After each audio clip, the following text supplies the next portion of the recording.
Здравствуйте, уважаемые читатели и зрители Якутского Саха-информационного агентства. С вами Николай Борисов и рубрика онлайн-интервью. Санкции бьют по многим сферам, в том числе и IT. Как это будет происходить в Якутии, мы узнаем у министра инноваций нашей республики Анатолия Семенова. Анатолий Аскалоныч, здравствуйте. Здравствуйте. Как санкции могут повлиять на строительство в Волсмартике? У нас вот большая программа идет, и не будет ли каких-либо остановок в этом плане? Те проекты, которые мы запланировали заранее, это вот Анабарский район, стройка идет полным ходом.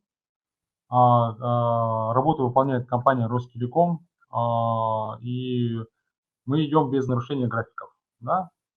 Что касается новых проектов, которые были озвучены вот в прошлом месяце с Минцифрой РФ, эти работы мы сейчас согласуем с Минцифрой, то есть мы направили финансово-экономическое обоснование с маршрутами, то есть провели огромную работу.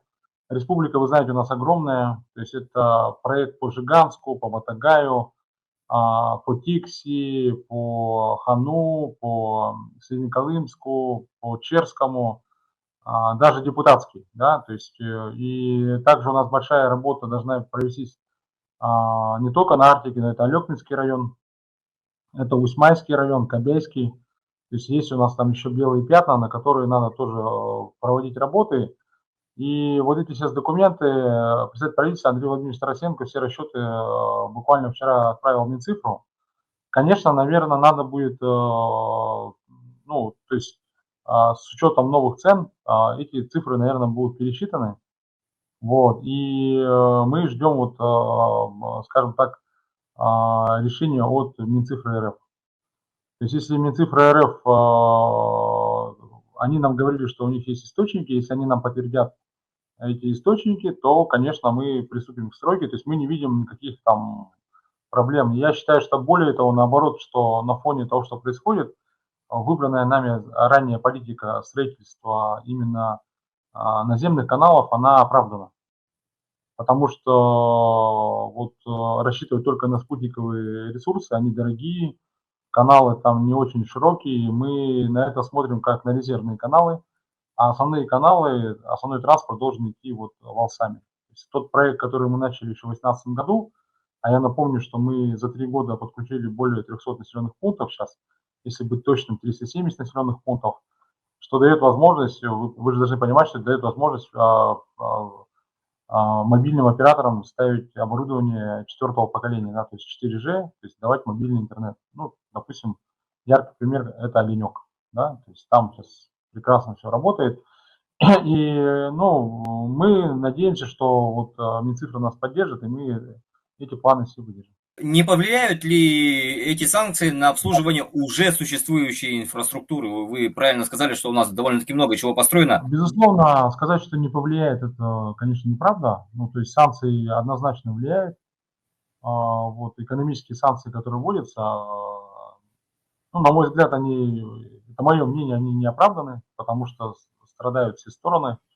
Вот. Но тем не менее, наша задача, чтобы ни на секунду эти работы не останавливались, и вы видите, что мы, ну, как бы, несмотря на введенные санкции, все сервисы работают. Мы, в принципе, сейчас с операторами связи работу ведем, у нас все нормально. То есть у нас все в штатном режиме. Конечно, нам придется в плане стройки, в плане каких-то новых введения нового оборудования искать аналоги и в том числе поднимать собственное производство российское, конечно, которое, кстати, вот по некоторым направлениям у нас уже есть. И мы вот, допустим, по крайней мере, внутри республики, вот сейчас план по импортозамещению, он разработан, и мы будем переходить на аналоги или на то, что нам возможно сейчас. То есть работа, в принципе, ведется, и никаких проблем не вижу. Ну, от инфраструктурных вопросов перейдем, наверное, к таким, к IT-отрасли, да. Вот сейчас мы с вами общаемся онлайн, и довольно-таки сейчас популярны стали, ну, как бы пандемию тоже никто не отменял, и, скорее всего, онлайн мероприятия будут проходить. И есть ли альтернативы от западных сервисов? Да, да. На самом деле пандемия здесь как раз тоже была, как там, предтеча, да, то есть она сподвигла на тотальную цифровизацию. Вот за 2 года проделана огромная работа. До этого тоже работа велась.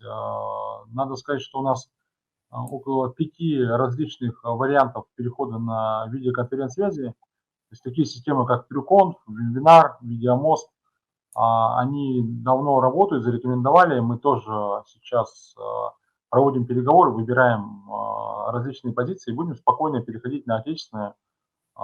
Здесь никаких проблем не вижу. Даже есть разработка якутских компаний, есть разработка компании Fantastic, называется «Континент».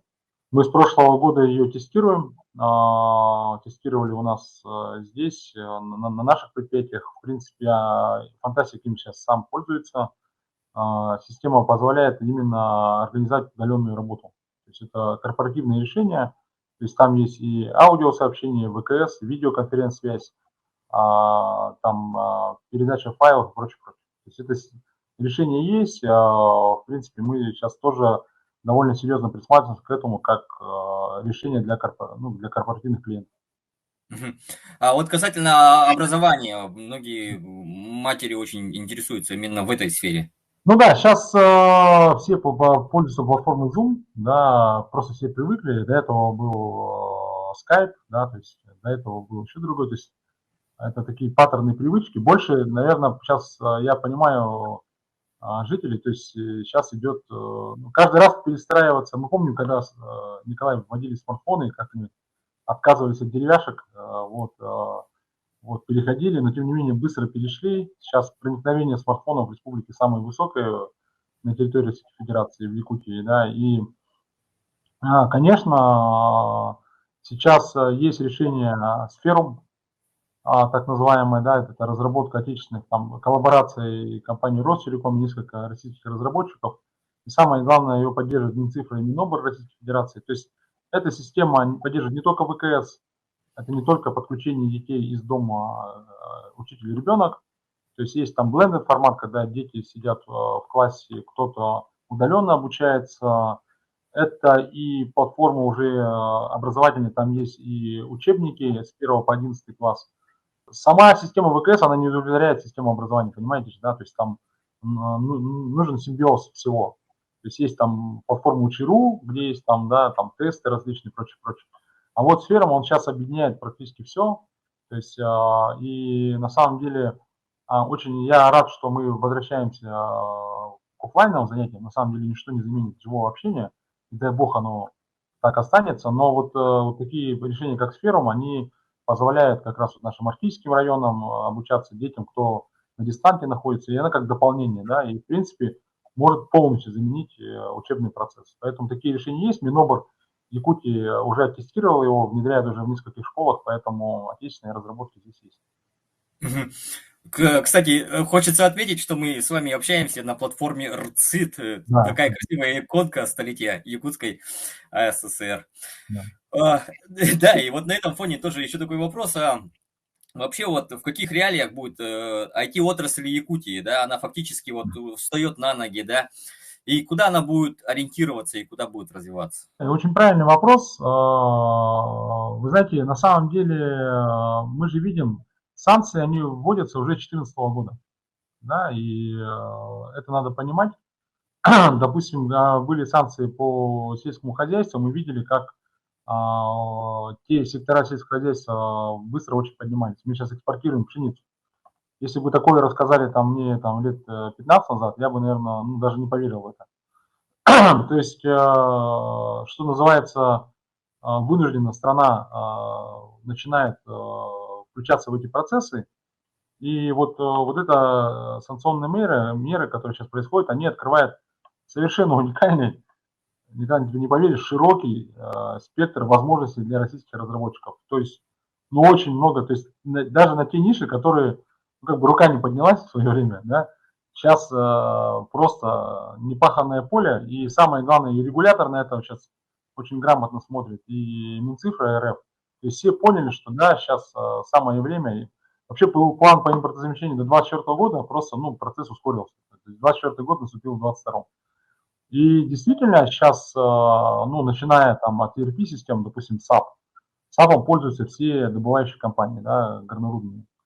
На нас уже выходит, на наших резидентов IT-парка уже выходят горнорудные компании, которые говорят, давайте, ребята, они понимают, что какое-то время они смогут пользоваться импортными решениями, да, это же не сразу. Инвестиционное соглашение это работает. Это, кстати, тоже очень важный момент, что вот у меня вчера спрашивали там про какие-то решения, ну, то есть тот же Microsoft условно, да, это пока работает, мы как бы лицензия есть, мы работаем, но зато все понимают, что в дальнюю перспективу, конечно, нужно уже отечественное решение, и такие решения, слава богу, у нас есть, вот, и это огромный рынок.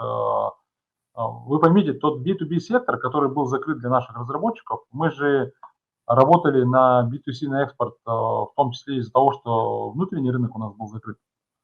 Да, Николай? То есть очень было сложно пробиться, конкурировать там на... Да, среди множества секторов. Да, теперь все. Теперь это зеленая дорога, то есть двери открыты, и сейчас сами крупные заказчики повернулись к отечественным разработчикам. Это не только наши якутские компании, естественно, это и московские, там, ну и остальные компании. И, соответственно, этот рынок огромный, он, ну, исчисляется миллиардами, да, и для наших разработчиков, я еще раз говорю, ну, такая, вот я ее сравниваю, знаете, там была всероссийская стройка, там, всесоюзные стройки БАМ, там, да, вот сейчас такая всесоюзная IT-стройка начинается. Ну, то есть можно сказать, что мы сейчас живые свидетели с тобой, Николай, такой всесоюзной IT-стройки. Понадобится очень много разработчиков, очень много рук и очень много действительно. Ну, это классно, то есть, ну, как говорится, братовичу по анаху, вот, возникла такая возможность, я считаю, надо ей пользоваться, потому что вот мы же видим, да, допустим, ну, вот, у нас есть решение Яндекс, да, то есть не все страны, вот я хочу напомнить, не все страны имеют свой поисковик, да, ну реально, крутой поисковик, и причем там есть куча сервисов, и почта, и Яндекс.Диск. Вчера, когда встреча была с редакторами СМИ, я как раз говорил, что надо переезжать на облачные сервисы российские, это однозначно, чтобы обезопасить себя. Да, и, соответственно, куча сервисов, ну, те же социальные сети, ВКонтакте, тот же Telegram, да, то есть российская разработка. Очень, ну, Mail.ru, почта у нас есть своя, да, у нас есть бухгалтерия своя 1С, там, да, со своими разными системами. Касперский у нас есть своя защита систем. То есть, в принципе, российская разработка всегда была на уровне, да, и ну, те ниши, которые там, ну, тот же офис, у нас есть замена офиса, Microsoft Office, если спросить, у нас есть решение типа Astra Linux. Да, есть решение про офис, есть решение мой офис. Просто людям было лень раньше переезжать, сейчас мы перейдем вот на мой офис. Такой план у нас, по крайней мере, в республике есть. И это действительно вызывает у тебя, Николай, улыбку. Ну, Ну, потому... просто всегда есть еще и торрент. Нет, но, кстати, насчет торрентов VPN. Вопрос такой. Вот по VPN тоже я бы коллег предостерег просто так огульно пользоваться VPN, потому что такое VPN? Это передача своих данных третьим лицам, третьим организациям, которые получают ваши данные, там, пароли и прочее, прочее. Куда они потом утекут, это вопрос, это риск уже каждого человека, но сейчас я просто в сферу цифровых технологий призываю, вот, пользуясь случаем, соблюдать цифровую гигиену и свою кибербезопасность личную, потому что сейчас участились очень много случаев фишинга, различных кибератак и прочее, прочее. То есть мы просто подвергаемся, ну, по сути, таким нападениям со стороны, ну, скажем так, хакеров, да, и, ну, как там, преступников, надо так говорить своими именами, поэтому, конечно, надо себя тоже обезопасивать в этой стороне. И мы, кстати, эту работу тоже ведем. Нами сейчас в республике, в принципе, в рабочем порядке у нас есть Совет информационной безопасности, но мы сейчас разворачиваем киберштаб, штаб кибербезопасности. Очень серьезно все становится. Раньше Да. был железный занавес, сейчас будет железный фаервол. Ну, Николай, тут вопрос, вообще, вот если говорить про интернет, там нет рубильника у интернета, чтобы понимание было, то есть, да, есть, это же сложная система, которая взаимосвязанная система, и, конечно, я не верю в то, что там вот в какой-то там firewall, там, что вот будет такое закрытое. Вот доступ к сервисам будет ограничен, да. Сервисы отечественные, они есть, они прекрасные, надо ими пользоваться. Да, Яндекс даже лучше новости ищет, кстати, чем Google. Да, да, Да, 100%. да. Анатолий Аскалович, ну, ваш вообще личный взгляд, и что вы можете нашим жителям республики сказать в этой всей обстановке? Ну, я хочу сказать, что действительно надо, как говорится, думать глобально, действовать локально, надо концентрироваться на своих задачах. То есть стоят наша задача, чтобы, вот, ну, допустим, наша задача конкретно, наше министерство, чтобы все работало, да, и как я сказал, что мы должны на фоне этого, наоборот, создавать дополнительные рабочие места. А если говорить в целом, не про IT-отрасль, да, ну, надо сохранять спокойствие. Наверное, даже вот сейчас на улице прекрасная погода, надо больше прогулок на свежем воздухе, проводить больше времени с семьей, заниматься подготовкой к летнему сезону, да, там, вот, и как бы работать в той сфере, которая она нам поручена, в ней работать, потому что журналисты должны освещать работу, мы должны все это обеспечивать, да. Вот так, Николай. Я считаю, что, ну, как сказать, как человек, рожденный в СССР, да, я видел за свою, в принципе, такую, 44 года мне, да, я посмотрел уже в жизни все, я видел, как Советский Союз разваливался. Вот, да, мы столько пережили 90-е годы, да, там, дефолт 98-го года. Ну, как там, эту страну не победить. Вот, поэтому мы, Николай, готовы ко всему. Вот, и я считаю, что действительно, ну, сейчас идет проверка на прочность, вот, нас всех. Поэтому я считаю, надо быть хладнокровным в этом плане, работать, продолжать работать, и я думаю, что у нас все получится. Спасибо большое, Анатолий Аскалович. Да, вам спасибо, Николай. До свидания.